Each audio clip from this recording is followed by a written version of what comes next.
നമുക്ക് ആതിരപ്പള്ളി എസ്റ്റേറ്റ് വഴി ഒന്ന് പോയാലോ? മലയാറ്റൂർ അടിവാരത്തു നിന്ന് തുടങ്ങുന്ന ഈ എസ്റ്റേറ്റ് റോഡ് ആതിരപ്പള്ളി ഹൈവേയിലാണ് ചെന്ന് ചാടുന്നത് കേട്ടോ. അവിടെ ഏതോ ഒരു അമ്യൂസ്മെൻറ്റ് പാർക്കിൻ്റെ മുമ്പിൽ ചെന്ന് ഈ ചാടുന്നു. കാട്ടിൽ കൂടി ഒരു 10 കിലോമീറ്റർ പോകാനുണ്ട് കേട്ടോ.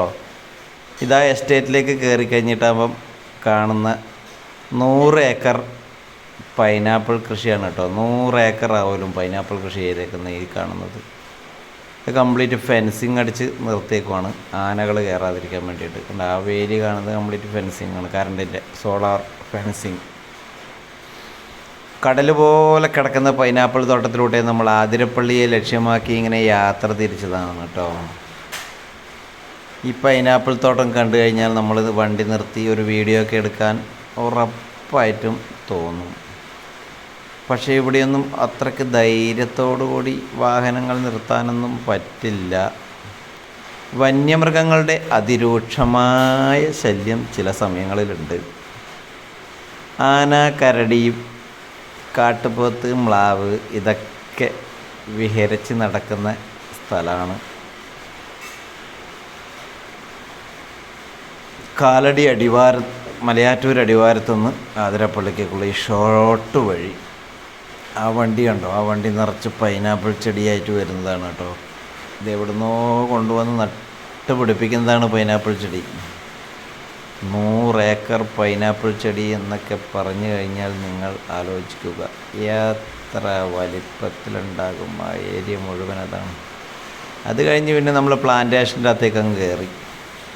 ഈ കാണുന്നത് മുഴുവൻ പ്ലാന്റേഷൻ്റെ റബ്ബർ തോട്ടങ്ങളാണ്. അത് എനിക്ക് തോന്നുന്നത് ഒരുപാട് ഏക്കറയുണ്ട്. 3000, 4000, 5000 ഏക്കറയെല്ലാം കാണുമായിരിക്കും. അതിൽ കൂടുതലേ ഉണ്ടാവുള്ളൂ. അത്രയ്ക്കും വലിയ പ്ലാന്റേഷനാണ് ഈ ആതിരപ്പള്ളി പ്ലാന്റേഷൻ. ഇതിൻ്റെ അകത്ത് പാം ഓയിൽ പ്ലാന്റേഷനും ഉണ്ട് കേട്ടോ. എനിക്ക് തോന്നുന്നത് ഈ കേരളത്തിലെ പാം ഓയിൽ പ്ലാന്റേഷൻ ഉള്ളത് ഈ ആതിരപ്പള്ളി മാത്രമേ ഉള്ളൂ എന്ന് തോന്നുന്നു. നമ്മൾ ഈ കാട്ടിലേക്കൂടെ കുറുക്ക് വഴിയൊക്കെ അന്വേഷിച്ച് ആതിരപ്പള്ളിക്ക് വന്നതാണ്, ചാലക്കുടി പോകാതെ. അപ്പോൾ ഇങ്ങനെയുള്ള അതിമനോഹരമായ കാഴ്ചകളും നമ്മൾക്ക് കിട്ടി. നഷ്ടമൊന്നും ഉണ്ടായില്ല. റോഡ് ഇച്ചിരി മോശമെന്നേ ഉള്ളൂ. പിന്നെ ഒരു ഫോറസ്റ്റ് ചെക്ക് പോയിൻറ്റിൽ ഒരു 30 രൂപ കൊടുക്കണം, അത്ര തന്നെ. എന്നാലും 10-45 കിലോമീറ്റർ ലാഭമാണ്. അപ്പോൾ അതൊക്കെ വെച്ച് നോക്കുമ്പോൾ എല്ലാം ലാഭം. ഇതൊക്കെ കണ്ടോ, വലിയ റബ്ബർ തോട്ടങ്ങളാണ്. ഇവിടെ ഒരുപാട് ആൾക്കാർ ജോലി ചെയ്യുന്നുണ്ട് കേട്ടോ. ഈ റബ്ബർ കാടിൻ്റെ അകത്തേക്കൂടെ എന്ത് രസമാണെന്ന് പറയുക പോകാൻ. അതിമനോഹരമായ കാഴ്ചകളാണ്, പച്ചപ്പ് നിറഞ്ഞ കാഴ്ചകൾ. എന്താ എന്നറിയില്ല, നമ്മൾ തിരഞ്ഞെടുത്ത വഴി അതിമനോഹരമായി. വീഡിയോ എടുക്കുന്നവർക്കൊക്കെ ഏറ്റവും നല്ല സീനിയറി കിട്ടുന്ന വഴിയാട്ടെ ഇത്. പക്ഷെ നമ്മൾ പേടിയായതുകൊണ്ട് നമ്മൾ എവിടെയും നിർത്തിയൊന്നുമില്ല. ടൂറടിച്ച് പോകുന്നവരൊക്കെ നിർത്തി വീഡിയോ ഒക്കെ എടുക്കുന്നുണ്ട്. ഇവിടെ പിന്നെ എല്ലാ സ്ഥലത്തും കാട്ടാന ശല്യം ഉണ്ട് എന്നിങ്ങനെ എഴുതി വെച്ചിട്ടുണ്ട്. അതെല്ലാം കാരണം നമുക്കൊരു ചെറിയൊരു ഭയമൊക്കെ ഉണ്ടായിരുന്നു. അതുകൊണ്ട് നമ്മൾ കണ്ടോ, ഇതാണ് ആതിരപ്പള്ളി എത്താറാകുമ്പോഴുള്ള പ്ലാന്റേഷൻ പാമോയിലിൻ്റെ. ഇതിൻ്റെ കായൊക്കെ നിങ്ങൾക്ക് കാണിച്ചു തരാം. ഈ റോഡ് സൈഡിലൊക്കെ വെട്ടിയിട്ടേക്കുന്നത് അതിൻ്റെ കായാണ്.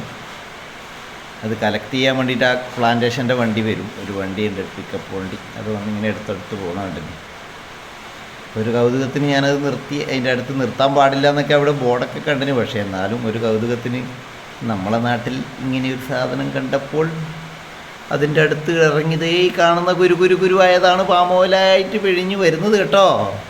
നല്ല രസമില്ലേ, തിന്നാനൊന്നും പറ്റൂല. പക്ഷേങ്കിൽ ഞാൻ അതിൽ നിന്നൊരു കായ ഞാൻ എടുത്ത് വീട്ടിൽ കൊണ്ടുവന്ന് വെച്ചപ്പോൾ അതിന് മൊത്തം ഉറുമ്പ് കയറിയിരുന്നു. അപ്പോൾ അതിൽ ഒരു ഓയിൽ കണ്ടൻ്റ് ഉണ്ട് എന്ന് മനസ്സിലായി. പക്ഷേ കണ്ടു കഴിഞ്ഞാൽ അങ്ങനെയൊന്നും തോന്നില്ല, നമ്മളെ പകുത്തടക്ക പോലെയേ ഉള്ളൂ.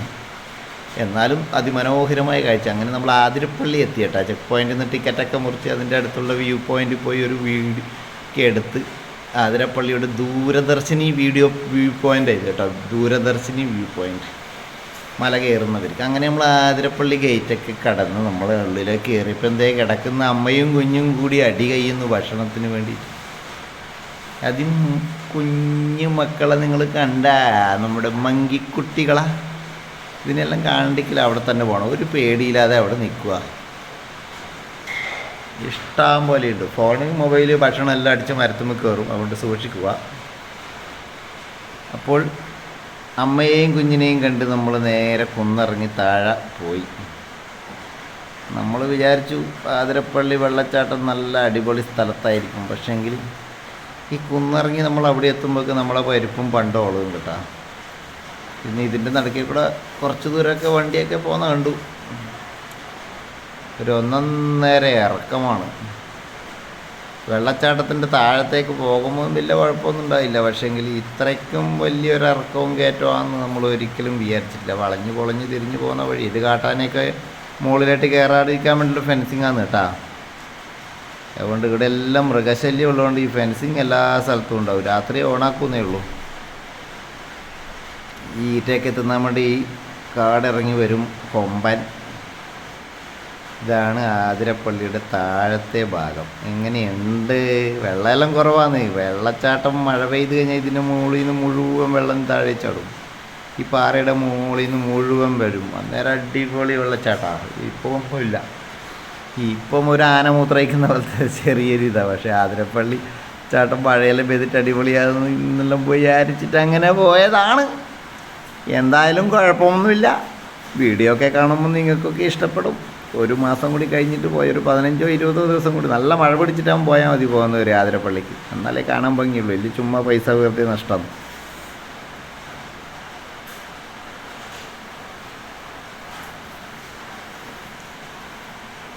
നല്ല രസമില്ലേ കാണേ? കുഞ്ഞു കുഞ്ഞു മീനൊക്കെ ഉണ്ട്. അമ്മയും മക്കളും പാറപ്പുറത്തിരുന്നിട്ട് താളം പിടിക്കുന്നുണ്ട്. നമ്മുടെ 2 തരുണീമണികൾ അവിടെ പാറയുടെ മുകളിലിരുന്ന് താളം പിടിക്കുക. ഞാനങ്ങ് ദൂരെ നിന്ന് ഇങ്ങനെ വീഡിയോ ഒക്കെ എടുത്ത് കളിക്കുന്നു. പക്ഷെ എനിക്കത്ര അങ്ങ് ഇഷ്ടപ്പെട്ടിട്ടില്ല. വെള്ളമൊന്നും ഇല്ലാത്തതുകൊണ്ട് ആതിരപ്പള്ളി പോകുന്നവർ നല്ലോണം മഴ പിടിച്ചിട്ടാകുമ്പോൾ പോയാൽ മതി. വെള്ളച്ചാട്ടം കാണാൻ പോകുന്നുണ്ടെങ്കിൽ. പിന്നെ വെക്കേഷൻ്റെ സമയമായതുകൊണ്ട് അല്ലാണ്ടും ആതിരപ്പള്ളി കാണാൻ വേണ്ടി ആൾക്കാർ വരുന്നുണ്ട്. കണ്ടാ നമ്മുടെ ബീവി അവിടുന്ന് ആലോചിക്കുന്നുണ്ട് വീഡിയോ എടുക്കണോ വേണ്ടയോ, വിളിക്കുന്നൊക്കെ ഉണ്ട്. മറിഞ്ഞു കെട്ടി ആ വെള്ളത്തിൽ വീഴുമെന്നും അറിയില്ല. ഏതായാലും നല്ല രസമുണ്ട് കാണാൻ കേട്ടാ. നല്ല തിരക്കൊക്കെ ഉണ്ടായിരുന്നു. വെള്ളച്ചാട്ടം ഇല്ലെങ്കിലും ആതിരപ്പള്ളിയിലും മലയാറ്റൂരും അവിടെയൊക്കെ ആനനെ കാണുന്നിടയ്ക്ക് എല്ലാം നല്ല തിരക്കായിരുന്നു. കേരളക്കാരൊക്കെ ആണെങ്കിൽ കൂടുതൽ കേരളത്തിൽ നിന്ന് പുറത്തുനിന്നുള്ളവർ. അതെ അമ്മയും മക്കളും അവിടെ കുത്തിയിരുന്ന് വർത്താനം പറയുന്നത് കണ്ടാ. അപ്പോൾ നമ്മുടെ വീഡിയോ ഒക്കെ കണ്ടിട്ട് നിങ്ങൾക്ക് ഇഷ്ടപ്പെട്ടവർ ലൈക്കും കമൻറ്റും അടിക്കാൻ മറക്കല്ലേ. നമ്മുടെ യൂട്യൂബ് ചാനൽ നിങ്ങൾ സബ്സ്ക്രൈബ് ചെയ്യണം കേട്ടോ. KL59 Luttappi blogs. ഇത് അവിടുത്തെ വാണിങ്ങിൻ്റെ അറിയിപ്പിൻ്റെ ബോർഡുകൾ കേട്ടോ. പിന്നെ ഇവിടുത്തെല്ലാം കണ്ട് നമ്മൾ തിരിച്ചിങ്ങ് പോകുന്നു. ആ മല 18-ാം പടി ശബരിമല കയറുന്ന പോലത്തെ 1.5 മലയാന്ന് മക്കളെ. കതച്ച് പണ്ടാരടങ്ങി പോവും. പിന്നെ പറഞ്ഞിട്ടൊന്നും കാര്യമില്ല. ഇറങ്ങിപ്പോയില്ലേ, തിരിച്ച് കയറണ്ടേ. പിന്നെ ഒരു മഴക്കാറിലായതുകൊണ്ട് കുറച്ചൊരു സമാധാനമുണ്ട്. നല്ല വെയിലുള്ള സമയത്താണെന്നുണ്ടല്ല കാട്ടാ പുകയാന്ന്. അങ്ങനെ നമ്മളിങ്ങനെ തപ്പി മുകളിലെത്തി.